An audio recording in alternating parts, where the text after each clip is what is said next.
Երբ մի քանի շաբաթ առաջ այս ամբիոնից Նիկոլ Փաշինյանը որոշեց տեկտոնիկ ոճի բարի շարժումներ հիշեցնող գործողություններով նկարագրել քիվեստյան բանակցությունները եւ դարձավ տիկտոկյան աստղ, ես մտածում եմ ոչ մի բանի վրա չեմ զարմանա, բայց այսօր Նիկոլ Փաշինյանը որոշեց բարիս բուն իմաստով ապարել Հայաստանի Հանրապետության ազգային ժողովի ամբիոնից, ընդ որում ինքը պատկերացնում էր, որ իր ձեռքում կտրած գլուխը, մարմնի այլ մասեր, դե մարդու ներաշխարհի մասին մեկնաբանություններ ես չեմ անի, մեր քաղաքացիները դա շատ լավ գիտեն։ Փաշինյանը ամեն ինչ է անում, հեծանիվ է քշում, одноклассники ստատուսները հավաքում է իրար գլուխ, համարում է, որ գաղափարախոսություն է գեներացրել,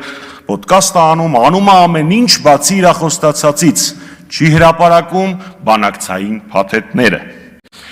Ես ուզում եմ հասկանալ, մարդ, որը պատրաստ էր Հայաստանի Հանրապետության ստրատեգիական ռեզերվը, պատրաստ էր որն է հրապարակել կառավարության նիստին, դա գաղտնիք չէր համարում, ստեղ ինքը գաղտնիք է տեսնում։ Ճաշեպել է իրանց, քնել զարթնելը, սափրվելը ցույց են տալիս, այն ինչ որ ժողովուրդը պիտի իմանա, չեն ուզում ցուցադրեն։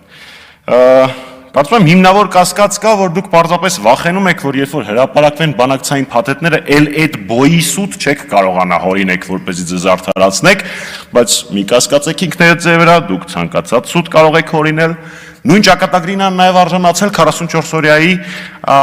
հետաքննությունը իրականացնող պարլամենտական հանձնաժողովը, որը ինքնին աբսուրդ էր, որովհետև երբ մեղավորները քննում են հանցագործությունը, դա ինքն իրանով աբսուրդ է, բայց ամեն դեպքում դա օրենքի պահանջ է, հրապարակեք, թե ձեզ մենակ շոուն էր հետաքրքրում, որ կարողանաք հայոց բանակի վրա գցեք 44 օրյայի պարտության մեղքը, նախկինների վրա գցեք, հաջորդը ինչ եք անելու։ Ասելու եք Լուսինը առաջին տան մեջ էր, կամ այդ ոճի մի ինչ-որ աբսուրդներ ներկայացրեք։ Թե կարող է հանգարց պարզվի, որ 44 օրյայի ընթացքում, եթե մեր սպառազինությունների պլանը չփոխեիք ու հոպեր առնեիք, ԱԹՍ-ներ առնեիք, սելֆի սուերի փոխարեն, ապա արդյունքը այլ կլներ։ Թե կարող է Իսկանդերի կիրառումը ճիշտ ժամանակին եւ ճիշտ տեղում այլ արդյունքի բերեր։ Չնայած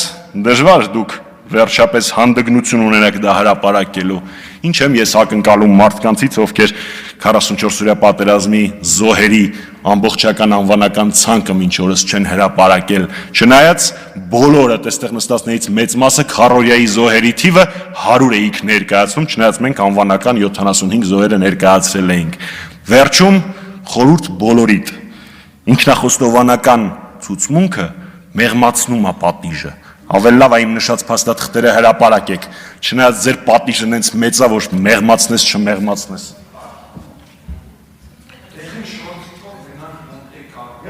Տիգրան Աբրամյան, Մոնտե Կարլո չէր,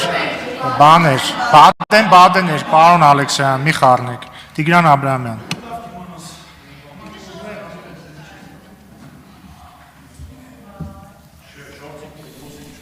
Հարգելի հայրենակիցներ, Հայաստանում տեղի ունեցող լրություն, պարոն Ալեքսյան, լրություն։